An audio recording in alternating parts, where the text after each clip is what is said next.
এবার কি বিদেশি 4 কোম্পানিকে নিষিদ্ধ ঘোষণা করতে চলেছে ভারত? পরিস্থিতি এমন একটা জায়গায় চলে গেল যে ভারতকে এবার কিন্তু পাল্টা অ্যাকশন নিতেই হবে।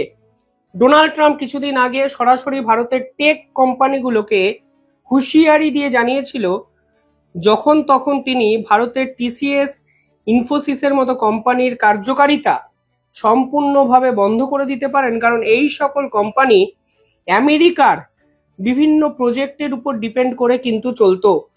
আজকে ভারতের বিভিন্ন রিপোর্ট আমাদের সামনে এনেছে যে বিগ 4 কোম্পানি, যেমন আপনারা জানেন পিডব্লিউসি, ডেলয়েট, ইওয়াই, কেপিএমজির মতো কোম্পানিকে নিয়ে ভারত সরকার এবার কড়া কোনো সিদ্ধান্ত নিতে চলেছে। আরো ইন্টারেস্টিং বিষয় হলো, প্রধানমন্ত্রী নরেন্দ্র মোদী স্বয়ং 23 সেপ্টেম্বর 2025 অর্থাৎ 23 তারিখ একটি জরুরিকালীন মিটিং ডেকেছেন এবং এই 4টে কোম্পানির ভবিষ্যৎ এবং এই 4টে কোম্পানি রিপ্লেসমেন্ট কিভাবে করা যায় সে বিষয়ে কিন্তু আলোচনা সেই মিটিংয়ে হবে।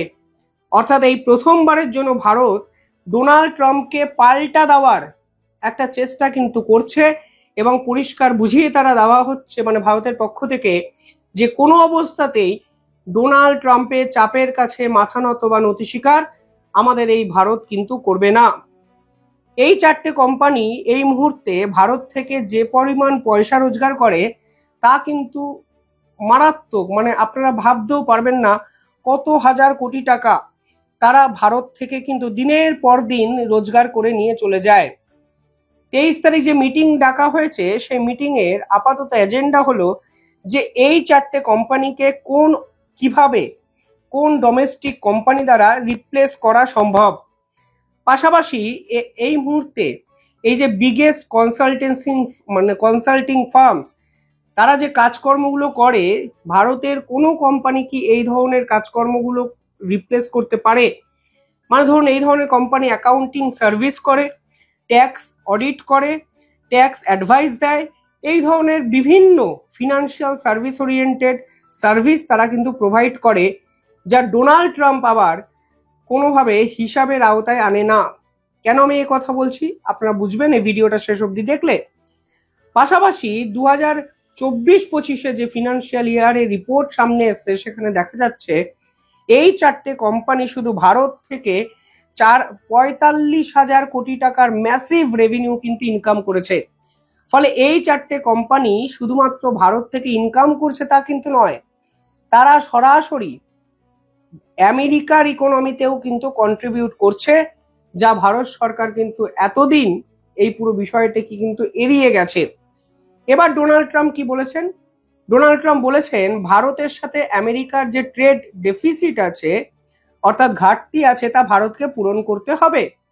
এই কোম্পানিগুলো যদি মার্কেট শেয়ার দেখেন তাহলে দেখবেন নিফটি 500, এই যে নিফটি 500 এর মধ্যে 486টি কোম্পানি পড়ে, সেখানে কিন্তু 326 নম্বরে এই 4টে কোম্পানি আছে। অর্থাৎ অত্যন্ত গুরুত্বপূর্ণ এবং ভ্যালুয়েবল 4টে কোম্পানি।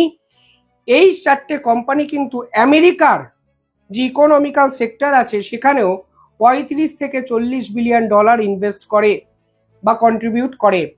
ডোনাল্ড ট্রাম্পের দাবি যে ভারত নাকি আমেরিকার থেকে সে অর্থে মালপত্র কেনে না, আমেরিকানরা নাকি ভারতের থেকে বেশি মালপত্র কেনেন, ফলে ট্রেড ডেফিসিট আছে। এই ট্রেড ডেফিসিট অর্থাৎ সমান সমান এই রেঞ্জ যতক্ষণ না যাবে ততক্ষণ ট্রেড এগ্রিমেন্ট হবে না। কিন্তু ডোনাল্ড ট্রাম্পকে পাল্টা দিয়ে ভারত পরিষ্কার বলে দিয়েছে এই যে 4টে কোম্পানি ভারতের মার্কেট থেকে 45,000 কোটি টাকা রেভিনিউ আর্ন করে, সেটাকে কেন এই হিসাবের মধ্যে দেখানো হয় না? কেন আমেরিকা দেখায় না যে ভারতের মার্কেট থেকে এই 4টে কোম্পানি 45,000 কোটি টাকা রেভিনিউ প্রতি বছর আর্ন করে নিয়ে যাচ্ছে? অর্থাৎ ভারত এবং আমেরিকা যে ট্রেড ডেফিসিটের কথা বলা হচ্ছে তা সম্পূর্ণ ভুল। পাশাপাশি ভারত পরিষ্কার বলেছে শুধুমাত্র ফিনান্সিয়াল সার্ভিস নয়, একাধিক ক্ষেত্রে রয়্যালটিস, বিভিন্ন অস্ত্র চুক্তি বাবদ এবং দিনের পর দিন ভারত থেকে স্টুডেন্টরা আমেরিকাতে বিভিন্ন বিশ্ববিদ্যালয়ে পড়তে যাচ্ছে, যা কিন্তু আমেরিকার ইকোনমিতে সরাসরি ভারতীয়দের ইনভেস্টমেন্ট।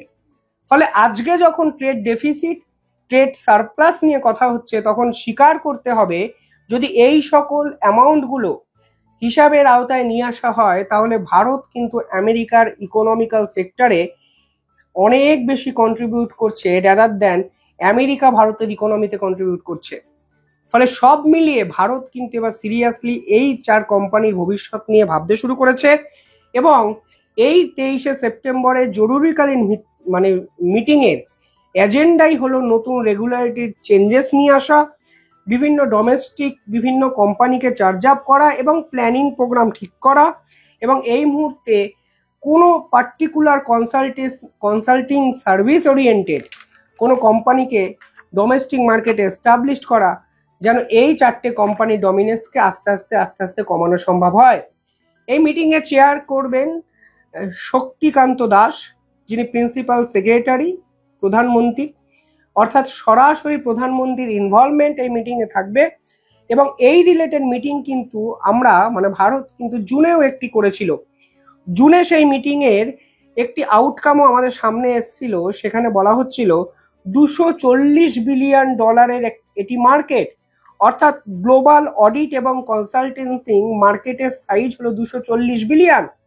কিন্তু এই 240 বিলিয়নের হিউজ মার্কেটের কিছু অংশ ভারত কিন্তু গ্র্যাব করতে পারে না, কারণ এই সকল বিদেশি কোম্পানি ভারতে থেকেই ব্যবসা বাণিজ্য করে এই মার্কেটকে কন্ট্রোল করে। তাই ভারতের এই মুহূর্তে প্রয়োজন ডোমেস্টিক কোনো এজেন্সি বা কোম্পানি, যেখানে ভারত সরকার লাভবান হবে এবং একই সঙ্গে ডোনাল্ড ট্রাম্পের এই কোম্পানিগুলোকেও পাল্টা দেওয়া সম্ভব হবে। অর্থাৎ 23শে সেপ্টেম্বর ভারতের কাছে অত্যন্ত ইম্পর্টেন্ট একটি দিন, কারণ সেদিন রীতিমতো আমরা বুঝতে পারবো যে ভারত সরকার আসলে আমেরিকাকে ঠিক কোন জায়গায় পাল্টাটা দিল। কারণ আমেরিকার পক্ষ থেকে লাগাতার যেভাবে ভারতের টেক জায়েন্টের বিপক্ষে পদক্ষেপ নেওয়ার হুঁশিয়ারি দেওয়া হয়েছে, যেভাবে ভারতকে চাপে রাখার চেষ্টা করা হয়েছে, যেভাবে ইনফোসিস টিসিএস এর মতো কোম্পানিকে হাতিয়ার করে ট্রেড ডিল করার চেষ্টা করা হচ্ছে এবং ভারতকে মাথা নত করতে বাধ্য করা হচ্ছে, ঠিক সেই পরিপ্রেক্ষিতে ভারতও যদি এবার বিদেশি এই সকল কোম্পানি, যেখানে আমেরিকার কোম্পানি ইনভলভ আছে, তাদের বিপক্ষে পাল্টা অ্যাকশন নেয়, তাহলে ডোনাল্ড ট্রাম্পের করার মতো কিন্তু আর কিছুই থাকবে না। অর্থাৎ সব মিলিয়ে ফের একবার চরমে পৌঁছলো সংঘাত, যে সংঘাত আপাতত মেটার কোনো সম্ভাবনা অন্তত আজকের এই খবরের পর দেখা যাচ্ছে না। পাখির চোখ 23শে সেপ্টেম্বর 2025। কিভাবে দেখছেন আপনারা পুরো বিষয়টি কমেন্টে জানাবেন।